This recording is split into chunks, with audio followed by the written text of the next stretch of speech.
But one thing that this Russo-Ukrainian war has shown us is that the era of Blitzkriegs or massive offensives with columns of tanks and armored personal carriers is dead.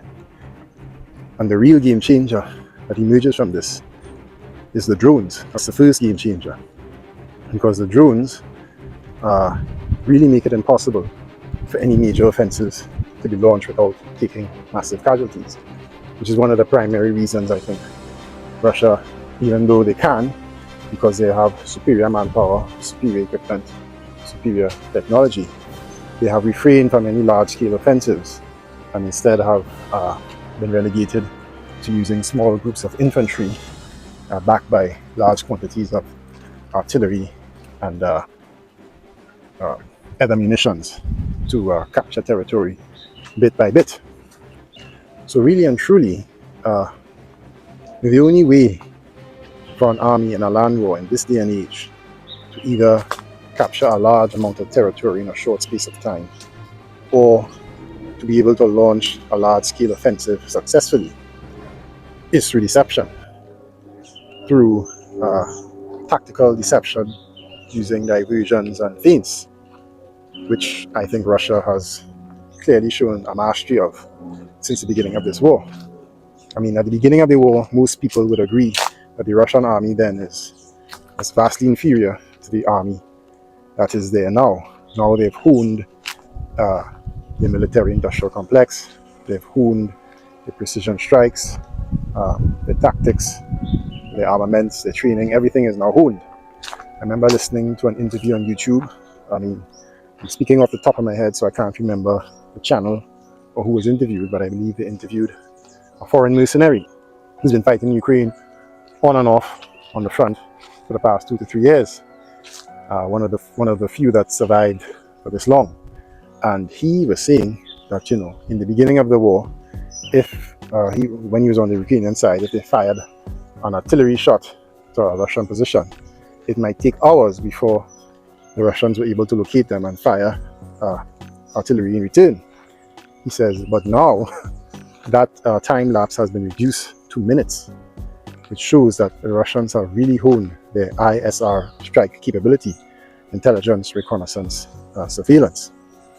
I'm not a military man, but I know part of it is due to the technological advances, especially in reconnaissance drones. I mean, another interview, a Ukrainian soldier was talking about how much fear they have of drones. And he describes himself sitting in a trench, and just to go out and relieve yourself, your bowels, is like walking through a gauntlet. You kind of peek your head out and you listen out to see there are any drones buzzing around. And if there are none, then you take the risk. But they talk about during winter, it's even more dangerous, because even if you are able to leave your trench and go take a piss, you leave footprints in the sand. So even if there's not a drone there immediately, one eventually comes, sees your footprints, and they track you down, and then you're dead meat. So it's not just the kamikaze drones, but it's the reconnaissance drones that make this war so dangerous. And you know, I've seen multiple photos and videos of the turtle tanks, the innovations of the Russian army, where they equip their tanks with this large box on top of them that operates like a force field made of steel and metal to resist drone strikes. And now we're seeing on major supply roads, both sides are building these large nets over the roads. All of this because of the importance and innovation and effectiveness of drones. Not just striking armored columns, but striking supply vehicles on major supply routes. So all of this prohibits any major offensives, which means all the old manuals on textbook warfare are really obsolete, which now means that the two best armies in the world in terms of land warfare are now Ukraine and Russia. But Ukrainian army is now obliterated, more or less. So Russia is the only battle-hardened army that has the experience and technical innovation to be the superior fighting force in a land battle.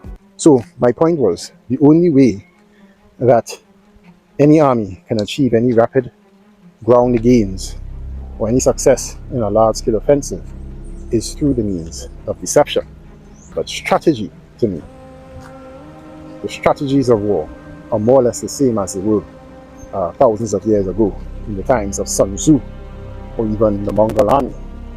And I remember I was doing a bit of research years ago when I started following this war on how the Mongols fight, because I know the Russian art of war is based heavily on the Mongolian warfare when the Mongols conquered Russia, I believe, in the 13th century. There was a Russian writer who said everything that the Russians have learned, both administratively and militarily, comes from the involuntary dominion under the Mongol horde. And when you read Mongol warfare, it's all about feints, diversions, feigned retreats, and that is how the Russians fight. Now, I am not an expert in Russian military warfare, but I have done a lot of research for my YouTube channel, and you look at some of the major battles of the last few centuries where Russia or the Soviet Union fought, such as against the Nazis in World War II, battles such as Stalingrad and Kursk and Napoleon, these major battles that the Russians won, they all won through their perfection of conducting a fighting withdrawal and wearing down the army. And Napoleon succumbed to this, from my understanding. Napoleon lost to the Russians without any really major bloody battles. The Russians kept retreating, burning all the farms and infrastructure along the way. And Napoleon's army kept marching, and eventually winter and the weather conditions got them because there was no food around, all the farms were burnt, and they ran out of steam, and they had to retreat because more than half the army died from famine and diseases. And we all know in World War II, Russia did their fighting withdrawal against the Nazis. They gave up lots of territory, far more than they ever had to give up against Ukraine, wore down the German army and counterattacked and marched all the way into Berlin. And this is how the Mongols fight. The Mongols are, they were one of the greatest armies, conquering armies for their time.